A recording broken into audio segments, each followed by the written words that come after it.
I just Sir, started recording. now you started recording. Just give a move to the first slides. Okay. Just give a move. Yeah, yeah.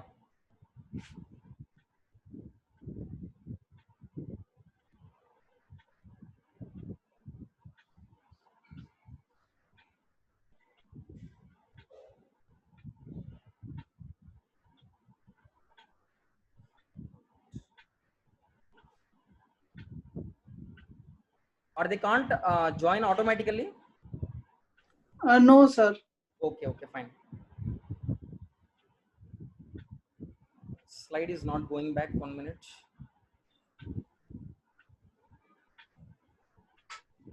Are you able to hear now? Yes, sir. It was clear. It is clear and crisp. Also, the display is also clear. 1 minute.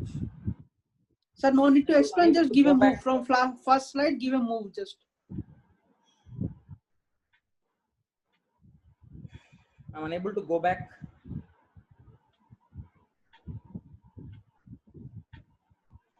Sorry for the disturbance. 1 minute. My slide is not moving.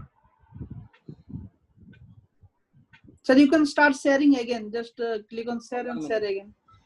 Stop share and again I will start sharing. Okay. Okay, sir. Okay, sir.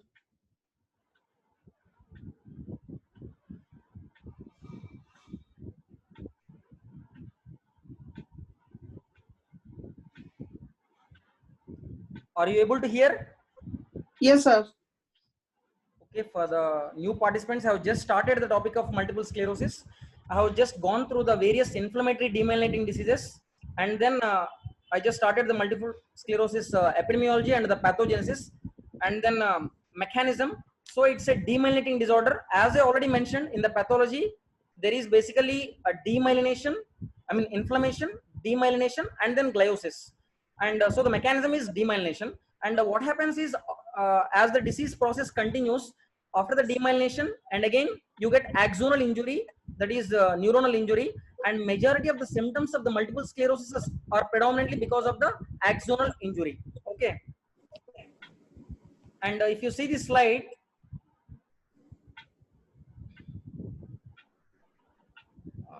this joining is disturbing a bit. Okay.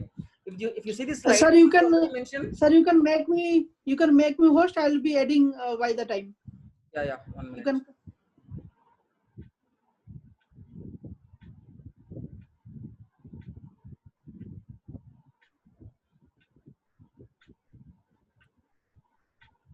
Yeah, I made you host. Okay. I'll be adding. Yes, sir. I'll be adding. Okay. People, you can continue, sir. Yeah. Yes, sir. Full screen you do, sir. So as I already mentioned, Epstein-Barr virus is one of the risk factor for the development of multiple sclerosis. If you see this slide, the top 4 risk factors are the smoking, Epstein-Barr virus infection, and the vitamin D levels less than 50 millimoles, and the adolescent obesity. And after the adolescent obesity, you again see the CMV infection, and then other infection is infectious mononucleosis. So there are various toxins, infections, and then the vitamin D deficiency, and then smoking. All these are the risk factors. And one more MCQ here I want to tell is regarding the HLA association. HLA-DR-B1 is one of the risk factor for the development of multiple sclerosis. Okay.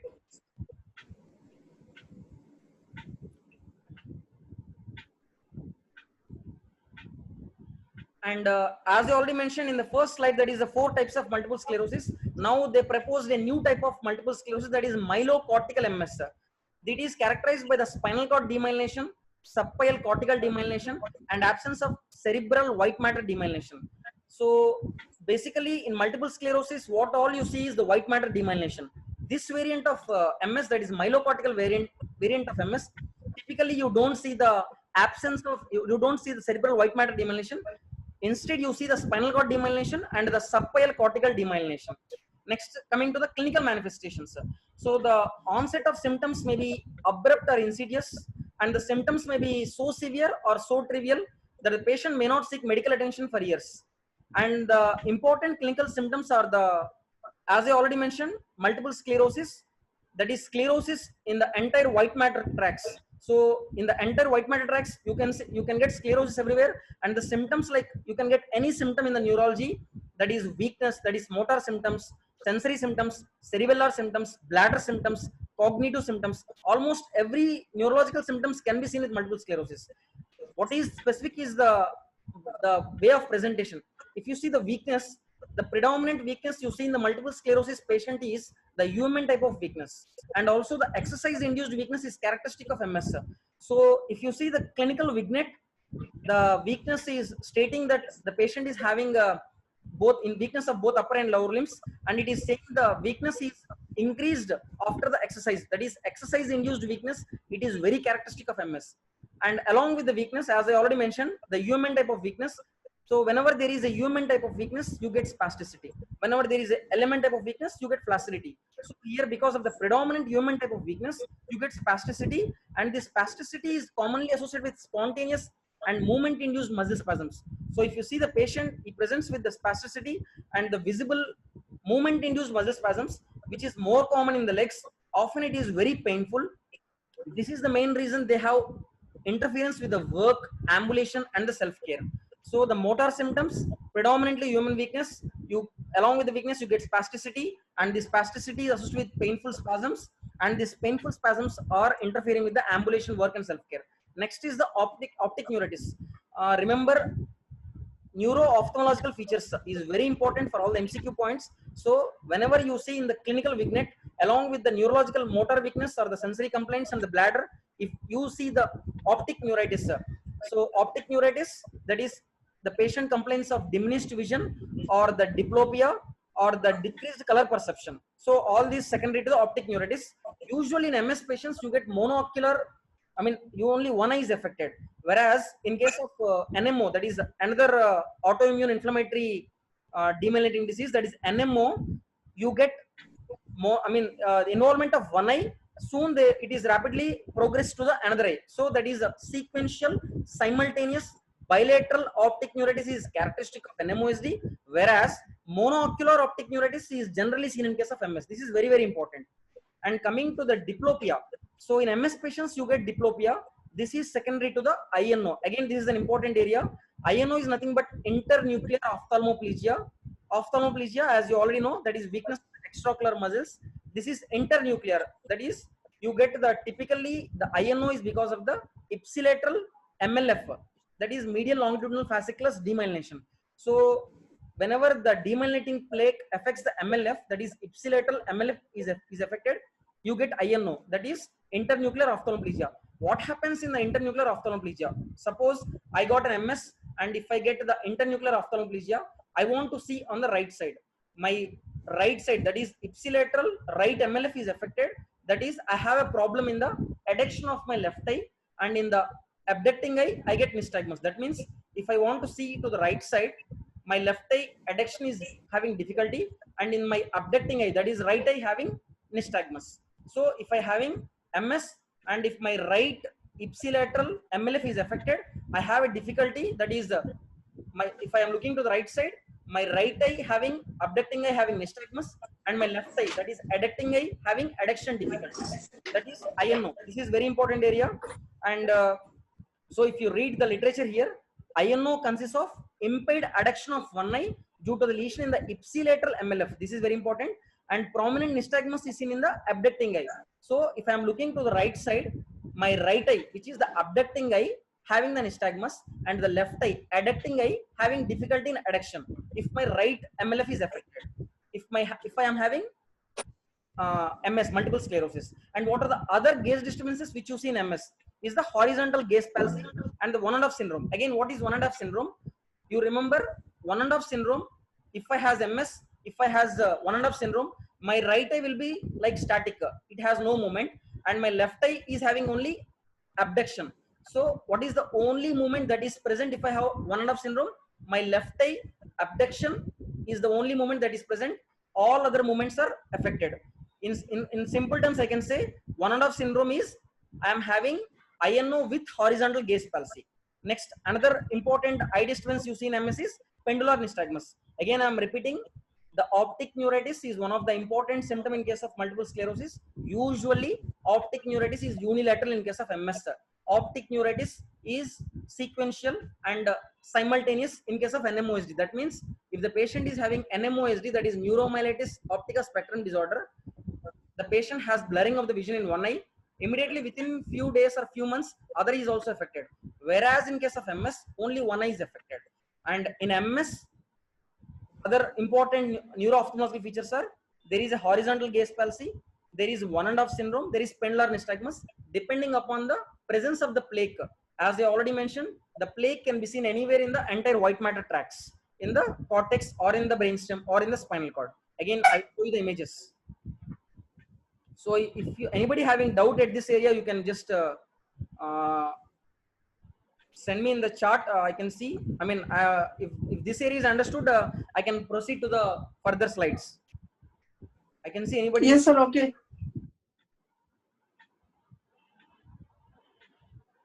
I think I'm unable to see the chart area here. Nigam, I am audible? Yes, sir. You're audible. Okay, Clear, fine. sir. So this is the optic neuritis. So as I already mentioned, after the motor weakness, optic neuritis and other complaints, the patient can have sensory symptoms. Patient can have ataxia, bladder dysfunction, constipation, cognitive dysfunction, fatigue, facial weakness, vertigo.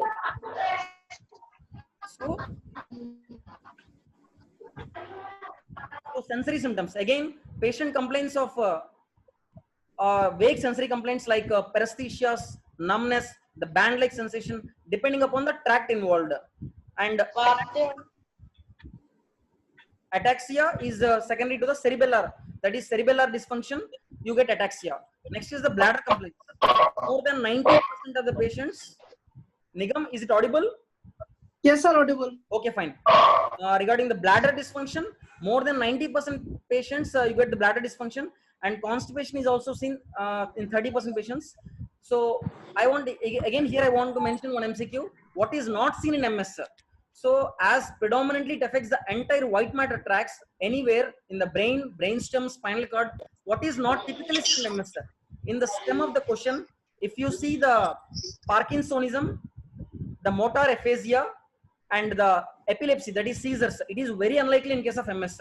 So you don't see the extrapyramidal system like affected, that is Parkinsonism and the motor aphasia in the cognition, motor aphasia in the language, and another one is the epilepsy. So those are not seen. Regarding the motor symptoms, you will get the human type of weakness. As again, I mentioned about the optic neuritis. Regarding the sensory complaints, you get the numbness, tingling, band-like sensation, depending upon the tract involved. And regarding the ataxia, again, in the infratentorial, if you get the plaques in the cerebellum, you get the cerebellar ataxia and the scanning speech. And the bladder dysfunction, again, in the bladder dysfunction, the patient may get the both storage complaints and the voiding complaints. And the bladder dysfunction again is also secondary to the whether the plaques are located in the at the level of cortex or at the level of spinal cord. Again, cognitive dysfunction, he may get some memory impairment and some learning difficulties. Again, the fatigue is also one of the predominant complaint in case of MS. Please don't write anything on the slides. Okay. Next is the Uthoff symptom. Again, this slide is very, very important. This is the Uthoff symptom and Lehermet symptom. Uthoff symptom is it's like a negative conduction block, and Lehermet symptom is the positive conduction, positive abnormality. What is Uthoff symptom? The unilateral visual blurring during hot shower or with the physical exercise. So what happens is the patients with multiple sclerosis, they typically complains of worsening of the symptoms on exposure to the hot shower on with physical exercise. That is called Uthoff symptom. This is secondary to the conduction block. So because of the conduction block, you get hot worsening of the symptoms. Next is the Lehermet symptom. Again, Lehermet symptom is the patient complains of electric shock-like sensation on bending the neck. This is called a Barber chair sign. It is also seen in vitamin B12 deficiency and cervical spondylosis. And next is the trigeminal neuralgia. What is specific of trigeminal neuralgia in case of MS? Usually, trigeminal neuralgia is unilateral. But if at all, in a young patient that is less than 50 years, you see bilateral trigeminal neuralgia, it is classic of MS. And also you get the objective evidence. So trigeminal neuralgia. Don't mention anything in slide. Please don't write. Don't write anything in slide. Otherwise, I'll be removing you all. And regarding the trigeminal neuralgia is generally unilateral. But if the trigeminal neuralgia is bilateral, it is more suggestive of MS. And one more thing, In trigeminal neuralgia, generally, according to the modified white and sweet criteria, there is no objective evidence of the sensory system. So if you see in a typical trigeminal neuralgia patient, he may be having multiple sensory complaints, but on the objective evidence, there is no involvement. But in case of the multiple sclerosis, because of the demyelinating plaque affecting the root entry zone, you get the objective evidence of the sensory system disturbance. So that is typical of MS. And one more thing is the facial myokemia. Again, the facial twitchings you get is because of the plaque. The plaque affecting the in the brainstem. So these are the other complaints. So here I want you to remember the Uthoff symptom and Lehermet symptom.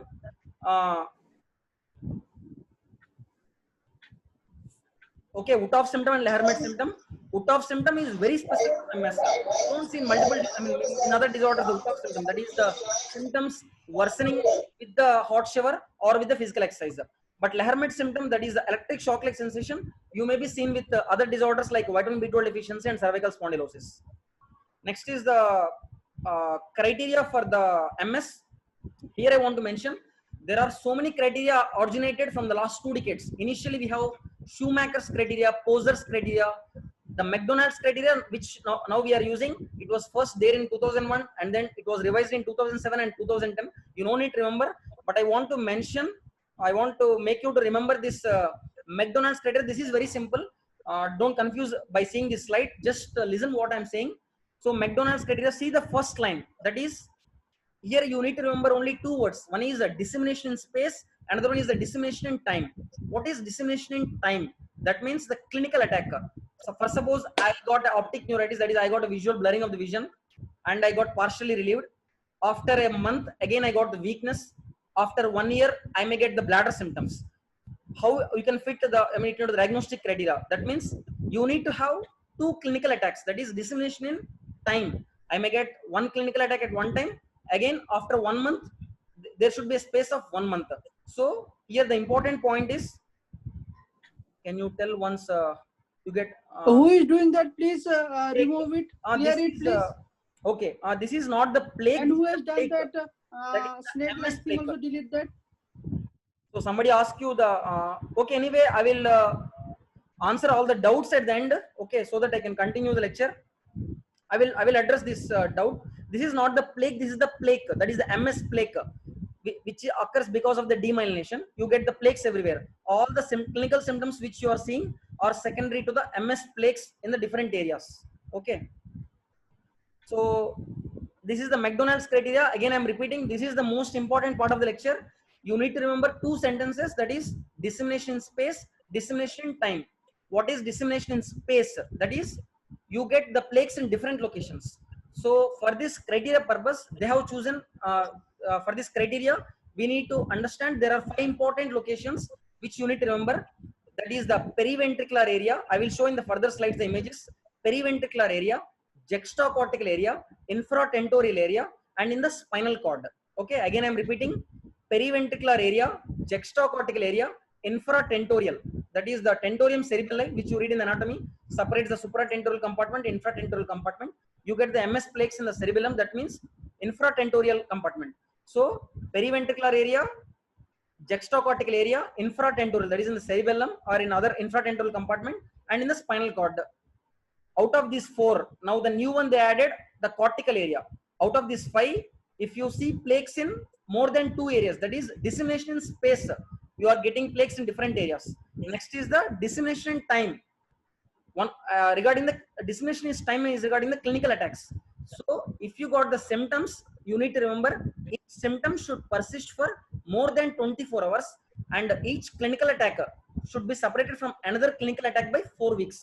Here you need to remember each clinical attack should be present for more than 24 hours. Why they have mentioned it for more than 24 hours? Because the simple weakness, sensory disturbances, blurring of the vision can also be because of the transient ischemic attack, which is usually less than 24 hours. So here you need to remember the clinical attack should be more than 24 hours, the each attack, and each attack is separated by duration of more than 4 weeks. And in the MRI evidence, that is which there are 5 areas where you see the plaques in the MRI, that is periventricular area, juxtacortical area, infratentorial area, and in the spinal cord and in the cortical area. Out of these 5, you need to have at least 2 at least in 2 places you need to have the MS plague, sir. So if you see this slide, you just understand this first one. So the patient should be having more than 2 clinical attacks. Each clinical attack should be separated by 4 weeks, and each attack duration is more than 24 hours.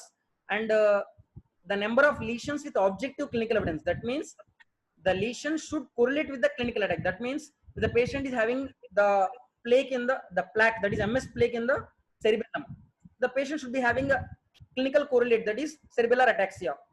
If the patient is having MS plaque in the spinal cord, so he should be having some paraparesis with bladder disturbances, like that.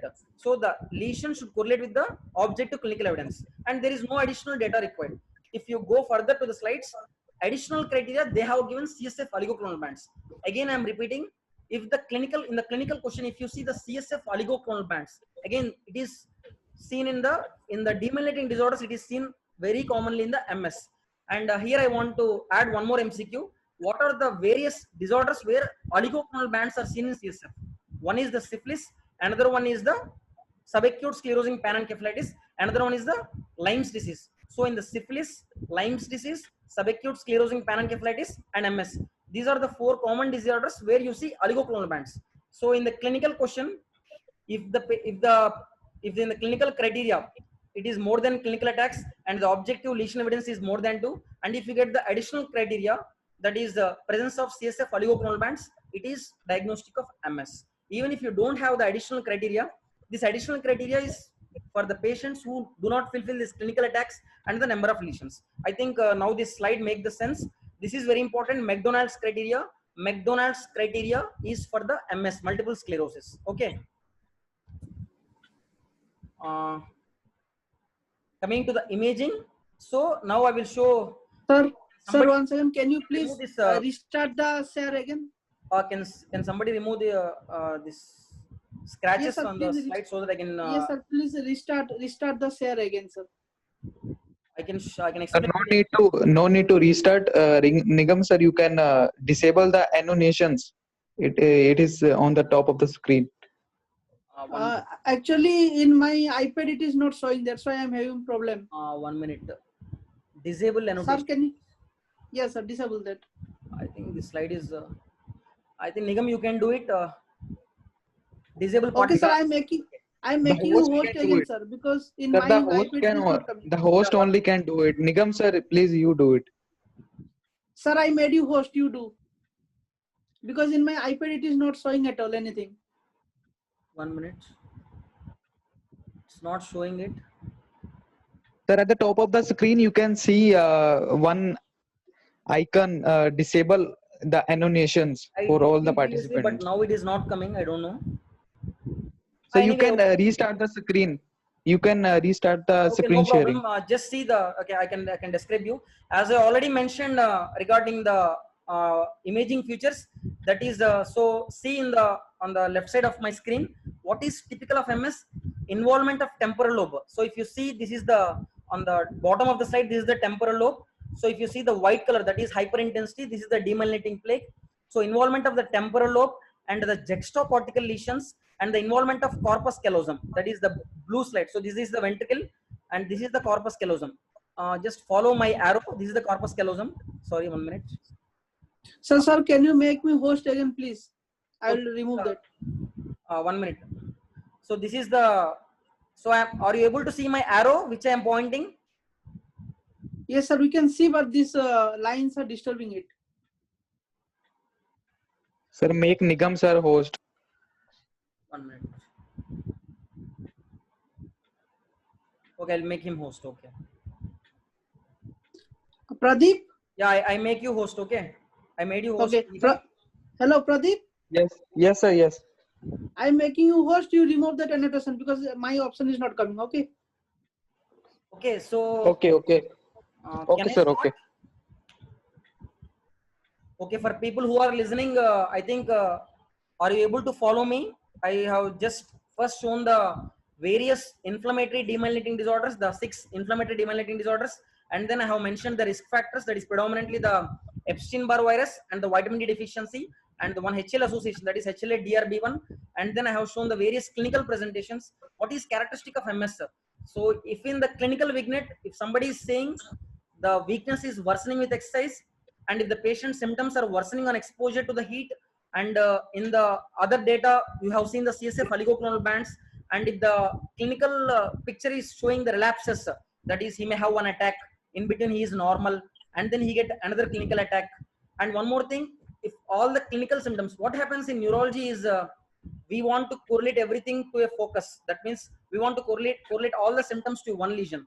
But if the patient's symptoms are not correlating to one lesion, but if they are pointing out to different lesion, that means pathology is present in different areas. There I think more of demyelinating disorder. Okay. And coming to the McDonald's criteria, as I already mentioned, you need to remember patients should have 2 clinical attacks, and each clinical attack should be having more than 24 hours duration, and each clinical attack should be separated by more than 4 weeks. And the additional criteria is presence of CSF oligoclonal bands. One more thing I forgot to say, see, whenever whenever the patient presents to the weakness for us, paraparesis and some other symptoms, after the imaging, as a part of the routine evaluation after the clinical examination, we do the CSF for the collaborative evidence. So what is specific in MS is, in MS you see only very slight increase in the cell count and slight increase in the protein. Again, if in the clinical vignette, if it is showing the patient CSF is showing more than 50 cells, that is more than 50 cells, it is unlikely of MS. And again, if the clinical vignette is showing the CSF is having very huge amount of protein, that is more than 100 milligrams, again it is unlikely of MS. What is characteristic of MS is patient is having mild increase in the cell count. Normally we can see in the CSF 0 to 5 number of lymphocytes. So in MS patients you see approximately 6 to 20, 6 to 15, I mean 15, 16, 20, up to 20. Any number more than 50 is unlikely of MS. Again, any protein count more than 100 milligrams in CSF is unlikely of MS. These are all the pointers to find out of MS. So these things only will help if the patient is not having the typical picture, imaging is not typical, and the CSF oligoclonal bands you don't see. I mean, in 90% cases you see, but if you, in the other 10% cases if you don't see, these things will matter. Okay. I think Nigam, will you? I think still these annotations are coming. Yes, sir. I am doing. Yes, sir. Yes, Pradeep sir. is I am doing- trying, sir. Only in 2 minutes, sir, it will be removed. Okay. Okay. Fine. Okay. And now in the revised McDonald's criteria, I am again revising. You need to remember 2 points. One is dissemination in space, dissemination in time. Dissemination in space means the MS plaques are located in the different places. One is the periventricular area, juxtacortical. Juxtacortical means just behind the cortex, juxtacortical area, and the infratentorial compartment, and the spinal cord. You can simply remember with the mnemonic PICS, that is PICS, that is periventricular, I for the infratentorial, C for the cortex, I mean cortex and juxtacortex, and S is for the spinal cord. Okay, these are the areas where you see the plaques. And dissemination in time, that is based on the clinical symptoms. You need to have 4 weeks gap. One more thing that is specific in the MS imaging is you look for the gadolinium enhanced MRI. What happens is in the MS pathogenesis, the T lymphocytes will cause the blood-brain barrier breach, and these lymphocytes will enter into the central nervous system and they cause the inflammation demyelination. So if you give the contrast, that is the gadolinium will be enhancing in the active areas. So based on the imaging features, if the patient is having multiple lesions in the MRI, and if the patient is having both gadolinium enhanced and non-enhanced, that means enhancing lesion is the present attacks lesion, non-enhancing lesion is the previous attacks lesion. Based on that also you can say there is a dissemination in time. Okay, I think now you understood that dissemination in space and dissemination in time. Predominantly dissemination in space is based on the different areas, the location of the plaques. Dissemination in time is based on the clinical picture. Again, based on the gadolinium enhancement, you can say that if the enhancing lesion is present, that is the recent onset, and the non-enhancing lesion is present, it is the older lesion. One more thing, whenever you see the MS lesions, you don't see much of edema or the midline shift. Okay, so there are variants which I mentioned in the first slide, that is different variants of MS. That is the acute MS, that is Marburg variant, also called as tumefactive MS. That is here the central demyelination will look like the tumor, but how will you separate it from the tumor again? That demyelination, usually if there is a demyelination, there will be no surrounding edema. I mean, there is no much edema, and there is no much midline shift. In that way, you can differentiate whether it's a tumor or the demyelinating plaque. and or a stroke. One more thing here I want to say about regarding the stroke. Usually if you see a the white matter hyperintensity involving the corpus callosum, that is again typical of MS. You don't see the involvement of corpus callosum in case of strokes or other disorders. So apart from Hello, this sir. Hello. classical 5 locations, Sorry to interrupt if you you in see, between. Sir, please share your screen again. once again, okay, fine, yeah. Are you able to see my screen? Yes, sir.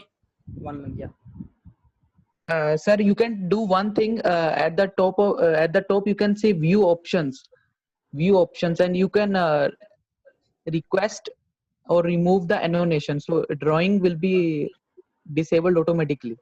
Okay, view option. Anyway, it is not showing now. I can teach. Okay. Yes, sir. You can continue. Okay, sir. Okay, fine. So as I already mentioned, this is It's again fine the now, third sir. time I'm mentioning. The typical of MS are juxtacortical, periventricular, and see this third point, involvement of corpus callosum. This blue arrow, are you able to see the hyperintense lesion? This is basically a coronal section of the brain. This is the flare picture, because what happens is we have normally we see the T1, T2, and the flare images. T1 means the normal, that is normal brain structures, that is outer gray matter, inner white matter. Here you see the white matter, that is outer gray matter looks white and the inner white matter looks gray, and here the CSF is suppressed, that is CSF is suppressed, that is here the flare sequence. You see the hyperintense signal in the corpus callosum region. So this hyperintense lesion in the corpus callosum is a very characteristic of MS. You don't see in other disorders. And you see the hyperintense lesion in the temporal lobe, and you see the periventricular lesions which is towards the ventricle. All these are typical of MS. This is the image. So you able to see the white matter lesions which are pointing towards the ventricle? So this is the white matter lesion. This is the white matter lesion. These are called all the Dawson's fingers. Okay. Again, this is the pons. This is the pons. Again, you are able to see the white matter lesion, white matter lesions. So this is the infratemporal compartment. So I have shown the periventricular region, infratemporal compartment, and these are the Dawson's fingers. So if you read the what are Dawson's fingers, these are the ovoid lesions perpendicular to the ventricles. So these are the ventricles. This is the lesion which is perpendicular to this ventricle. These are Dawson's fingers, which are classical of MS. These are the enhancing lesions and multiple lesions adjacent to the ventricle. So if you see in the second image, you are able to see the multiple lesions adjacent to the ventricles. And Dawson's fingers are typical of MS. These are the result because of, see, this Dawson's fingers occurs because of the perivenular demyelination. Again, this is an MCQ point. Dawson's fingers seen in MS, they are the ovoid lesions which are perpendicular towards the ventricles, and they occurs because of the perivenular demyelination. So this is the another variant of MS, humefactive MS, that is the acute MS, which I mentioned in the initial classification. Acute MS or Marburg variant, that is humefactive MS. If you are able to see here the tumor-like lesion with edema in this area, this is in the centrum semioval and in the frontoparietal region. Are you able to see the tumor-like lesion? But how can you say this is an MS? Here the edema is less, and if you see, there is no midline shift and the ventricles are also not collapsed. So humefactive MS is a variant of MS. And also if you see the fourth image in this box, that is the enhancement here. If you see, this is the lesion, this is the open ring. So open ring lesion is again characteristic of MS, and with less edema and no midline shift. All these are the characteristic features of the demyelination. As it looks like the tumor, this is characteristic of humefactive MS. This is one of the variant of the MS. Usually what happens is these humefactive MS, they clinically they do very bad. I mean, they progress very rapidly. We can able to treat acutely, but they deteriorate very rapidly. And next is the concentric sclerosis. Again, this is the another type of MS. What is characteristic of this? Are you able to see here in this image in the axial section? Are you able to see the hyperintense lesion and then the hypointense lesion, like an onion peel appearance? That is the concentrically.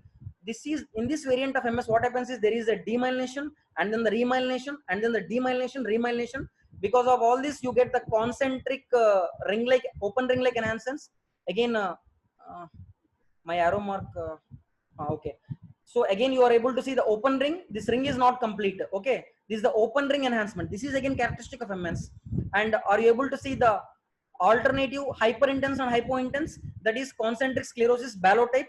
This is also characteristic. This is characteristic of concentric sclerosis. These are all the variants of the autoimmune inflammatory demyelinating disorders. That is concentric ballosclerosis type. So regarding the investigations, so I didn't mention the routine investigations. We do the MRI, as I already mentioned. There are different modalities. Normally we do the gadolinium enhanced MRI, and then CSF we do to look for the CSF pleocytosis, that is a moderate increase in the cell count and moderate increase in the protein. Next is the biomarker. Again, this is an MCQ area. Neurofilament light chain. This MRI is insensitive to the microscopical damage. Here I want to mention you that you can able to say it as an MS plaque. That is the all white matter hyperintensities are not MS plaques. You can see in the small vessel disease, you can see in leukodystrophies. There are so many other white matter diseases which are MS mimics. And sometimes what happens is the patient will have no symptoms, and if you do the MRI, it looks like an MS lesions. So now there is a need for the identification of the biomarkers which will occurs positive. I mean, they are positive even before the symptoms and even before the radiological manifestations are positive. So here, what is MCQ is neurofilament light chain. This is a biomarker for the neuronal damage in MS. This image, so if it is like a PGA type of question, it can be seen in other degenerative disease also. So neurofilament light chain is a biomarker of neuronal damage in MS. This neurofilament light chains can also be seen in other CNS degenerative disorders. Okay, I'm skipping this slide. Coming to the treatment aspects, I think this 45 minutes over, so I'll fastly rush to the treatment. So in the last 3 decades, we have seen this is the important slide. So with this slide, you can able to grasp the whole image, how it was progressed. So initially we have interferons, and then we have the injectables like mitoxantrone, glatiramirostate, and 2006 is the landmark year for MS. That is natalizumab, which has revolutionized the treatment of MS. But the one important thing is this natalizumab will cause, again MCQ area, natalizumab will cause progressive multifocal leukoencephalopathy, because what happens is normally we have JC virus, and in the normal immunocompetent persons we don't the antibodies will not do anything. But in patients who are immunocompromised, the patients who are having JC virus positivity, that is anti-JC virus antibodies, it will call progressive multifocal leukoencephalopathy. So that is an important side effect. So this natalizumab, the mechanism of action is you know that multiple sclerosis is the inflammation which the T cells will cause a demyelination. What happens is surrounding the T cells we have the cell adhesion molecules, that is integrins. The specific integrin alpha 4 beta 1 integrin. Again is this integrin will breach the blood brain barrier, and it will cause the vessel damage by attaching to the vascular cell adhesion molecules. What happens is this natalizumab will bind to this integrin. So natalizumab will bind to the alpha 4 beta 1 integrin, and it will prevent the further damage. And this has a very highly efficacious drug, and it will, in an aggressive course of MS, it will work wonderfully. So this is one of the landmark here. And after that, we have seen multiple oral drugs. Again, till this time, that is till 2006, we have no oral drugs. So we have interferons, we have mitoxantrone, glatiramirostate, natalizumab, and then after 2010, we got the oral drugs. Again, here MCQ area, you need to remember 3 drugs for the regarding oral drugs: fingolimod, dimethyl fumarate, and teriflunomide. Fingolimod, dimethyl fumarate, and teriflunomide. Okay, these are the 3 oral drugs. And after that, in different variants of MS, all these drugs which we are studying now, they are useful for the relapsing remitting form. Till 2018, we don't have any drug which will work for the primary progressive MS. In 2018, we have ocrelizumab. That is in 2018, that is against CD20, ocrelizumab, which will work for the primary progressive MS. So what are the MCQs that can be asked regarding the treatment? Natalizumab acts against alpha 4 beta 1 integrin.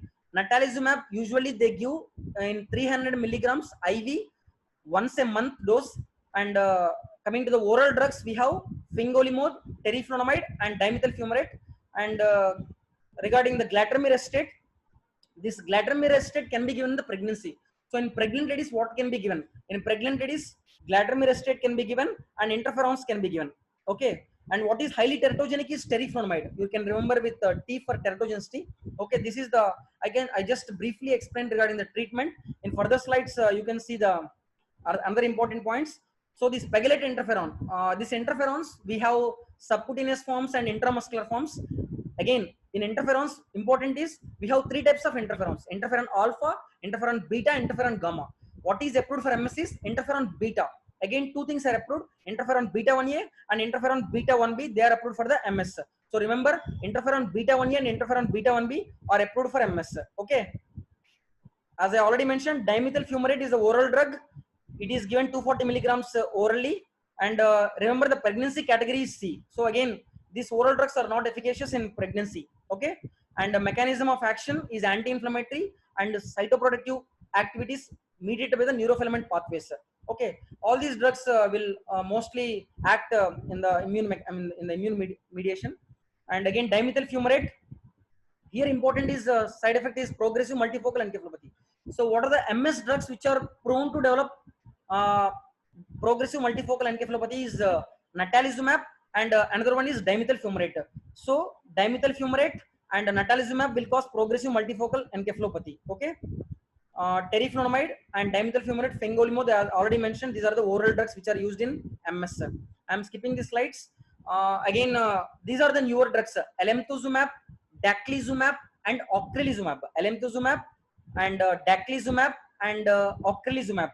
Coming to the alemtuzumab, here what is important? Alemtuzumab will act by binding to the CD52 molecule, whereas daclizumab will act by binding to the CD25, whereas ocrelizumab will act by binding to the CD20. These are the important MCQ areas.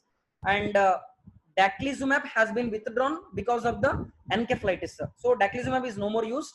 So if I want to summarize the entire treatment, So just see this slide. Interferon, mitoxantron. Again, this mitoxantron is also very efficacious drug. That is, mitoxantron is basically, if you remember, it's a doxorubicin analog. It is also not used because of cardiotoxicity. Okay. In the entire MS, what is causing progressive multifocal encephalopathy? Natalizumab and dimethyl fumarate. In these all MS drugs, what are more cardiotoxic? Mitoxantron, and one more drug is fingolimod. Okay, that is a sphingosine 1 analog. That is an oral drug. That is also cardiotoxic. So that is the reason why before starting fingolimod, they used to do the ECGs, and also they used to do the fundus, because the fingolimod have a property of causing macular edema. That is another important side effect. So in the entire MS drugs, what are oral drugs? Dimethyl fumarate, teriflunomide, and fingolimod. In the oral drugs, fingolimod will cause cardiotoxicity, fingolimod will cause macular edema, and teriflunomide causes teratogenicity, and dimethyl fumarate causes progressive multifocal encephalopathy. Regarding the natalizumab, that is the IV drug which is approved for the relapsing remitting form of MS. Natalizumab action is against alpha 4 beta 1 integrins. Okay. And regarding the mechanism of action of fingolimod, it is sphingosine 1 analog. Regarding the newer drugs, that is the daclizumab and ocrelizumab and alemtuzumab. Daclizumab is against CD25, ocrelizumab is against CD20, and alemtuzumab is against CD52. I hope you're somewhat clear regarding the medications. Again, remember, all these drugs have immunomodulatory properties. That means all these drugs only work after the acute phase. So if somebody asks you what is the treatment of acute treatment of MS is IV methylprednisolone. Okay. Even acute treatment of NMOSD, that is IV methylprednisolone or plasmapheresis. All the drugs which I have mentioned are having immunomodulatory properties. They are used once the acute attack is suppressed. Okay. I think treatment, I think you are clear. Ocrelizumab is the only drug which is approved for the primary progressive MS. So as I already mentioned, treatment of acute relapse is IV methylprednisolone 1 gram for 3 to 5 days. And second line, we can use the plasma exchanges, that is 5 to 7 exchanges. With each exchange, you do 30 to 50 ml per kg. This is the secondary progressive MS. Secondary progressive also ocrelizumab is used. And these are the emerging therapies, that is ofatumumab. Again, this is against anti-CD20 monoclonal antibody. And other emerging therapies, maybe you can read, that is autologous stem cell transplant, mesenchymal stem cell transplant, and there are various molecules. These are the emerging therapies used in the relapsing remitting form of MS. Again, this is one important drug, siponimod, that is the sphingosine 1-phosphate receptor modulator. Previous drug, fingolimod, is a sphingosine 1 analog. Again, it is a siponimod. It's a sphingosine 1-phosphate receptor modulator. So, so now I think you understand the risk factors, pathogenesis, clinical features, the revised 2017 McDonald's criteria. Most important thing is the dissemination space and dissemination time, and the various imaging features. Most important is the open ring enhancement and the locations, that is periventricular, juxtacortical, infratentorial, spinal cord. And coming to the treatment, there are various treatment. We have got initially the IV, that is IV drugs, that is injectables like interferons. Later we got the mitoxantrone, glatiramirostate, and then since recently, since 2010, we got the oral drugs, that is fingolimod and teriflunomide and dimethyl fumarate. And for the acute phase, that is acute treatment of MS, is either IV methylprednisolone or plasmapheresis. Now you can just go through this clinical question. This is very important. A 30-year-old male complains of leg weakness and paresthesias of arm and leg, and 5 years before he had an episode of transient visual loss.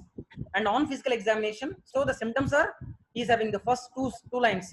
Symptoms are, he is having weakness, he is having paresthesias, that means the motor complaint, sensory complaints. And 5 years before he is complaining of visual loss, that is neuro-ophthalmological optic neuritis.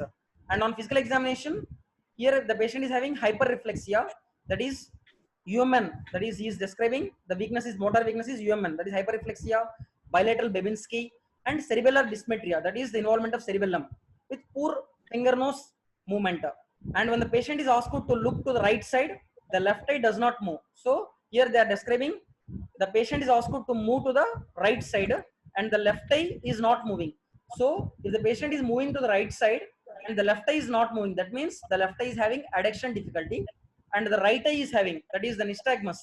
So next line, nystagmus is not in the abducting eye. So just observe me. If I am the patient, if I am moving to the right side, if I am moving my hand to the right side, that means my right eye is moving to the right side. That is right eye is abducting, left eye is adducting. So what happens in MS? The patient is having INO, that is internuclear ophthalmoplegia. That means abducting eye is having nystagmus. That is my right eye is having nystagmus, and adducting eye, that is adduction difficulty. So there is an adduction difficulty, and the right side abducting eye nystagmus. So here he is describing internuclear ophthalmoplegia. That means the patient is having internuclear ophthalmoplegia, and a more detailed history suggests of gait difficulty that resolves spontaneously. So he also has previous history. That means some years back he is having some mild weakness, mild staggering of the gait, mild falls, which recovers spontaneously. And he is also stable in between the episodes. And he typically complained of worsening of the symptoms and exposure to the heat. That is, he is complaining of Uthoff symptom. And he has no systemic symptoms of fever or weight loss. And here the CSF examination is showing the presence of oligoclonal bands. So why I make this question is, I want you to understand what are all the typical features of MS. So worsening of the motor weakness, predominantly UMN, which is worsened with exercise, which is worsened on exposure to the heat. And on the clinical examination, he may have internuclear ophthalmoplegia. He may have on examination, that is Babinski, that is motor weakness secondary to the UMN involvement. One more point. If the demyelinating plaque affects the afferent, that is sensory afferent, the patient may also have the flaccid weakness. But the most important is the spasticity. That is the spontaneous spasms are most important in case of MS. Okay. And on the CSF examination, he may have oligoclonal bands and also the mild pleocytosis, that is cell count between 6 to 20, and also slight increase in the protein. These are all the characteristic features of MS. So the options are MS, NMOSD, vitamin B12 deficiency, syphilis, and systemic lupus erythematosus. So this is very clearly it is MS according to the McDonald's criteria. This is not NMO. I mentioned the optic disturbances are only unilateral. Usually what happens is NMO patient, they have sequential, simultaneous, bilateral optic neuritis. Okay. And one more thing, if the patient wants to describe NMO, they will give typically the anti-aquaporin 4 antibodies. Okay. Now I want you to read about the neuromyelitis optica criteria. That is, there is a Wingerchuk's criteria. There are other important features, that is the anti-aquaporin 4 antibodies and also anti-MOG antibodies, that is myelin oligodendrocyte antibodies. And also this is not MS because the CSF oligoclonal bands are also not typically seen in NMOSD. This is typically seen in MS. Okay. Vitamin B12 deficiency in syphilis. Syphilis, again, I want to make sure the CSF oligoclonal bands are also seen in MS. I just made it an So very close the options, because I want you to remember CSF oligoclonal bands can be seen in MS, can be seen in syphilis, can be seen in Lyme's disease. Another one is SSP, that is subacute sclerosing panencephalitis. These MCQs can be asked in PGA type of exams, sir. I think I am finished now. I think if you have any doubts, you can ask me.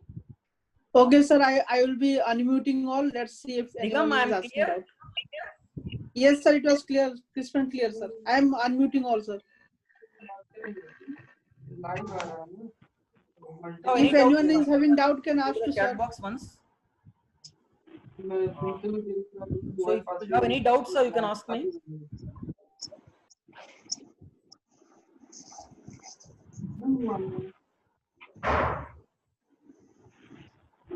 So is it clear, Nigam? Yes, sir. It was clear. So the participants can say if you have any doubts, or you can ask me regarding the multiple sclerosis. So most important is these many questions are straightforward, because there is so much literature in MS. So I want you to read about the 2017 McDonald's criteria, various therapies. They will ask multiple questions on the therapies, that is regarding the natalizumab, ocrelizumab, alemtuzumab, and the oral drugs, fingolimod, dimethyl fumarate, teriflunomide, and also risk factors, vitamin D deficiency, and HLA-DR-B1, and other important risk factors. Okay.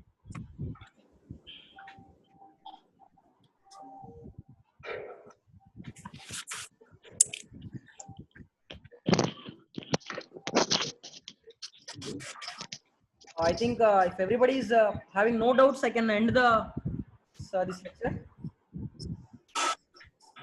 Nigam, I think, sir, no one is having doubt because no, I have unmuted all. We can end, sir, now. I can end.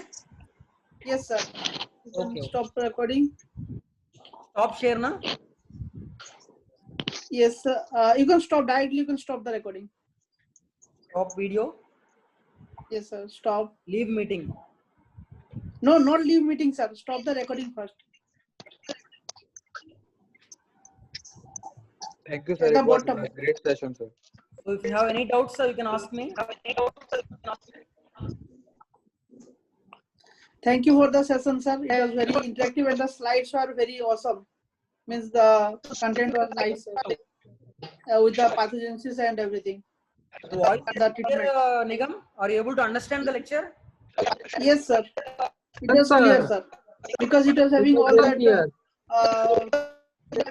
treatment part and all the drugs and also clinical case was there, so it was clear already. Okay, I am leaving the meeting. Okay, sir, you can stop the recording. Thank you, sir. Thanks a lot. Thank you, sir.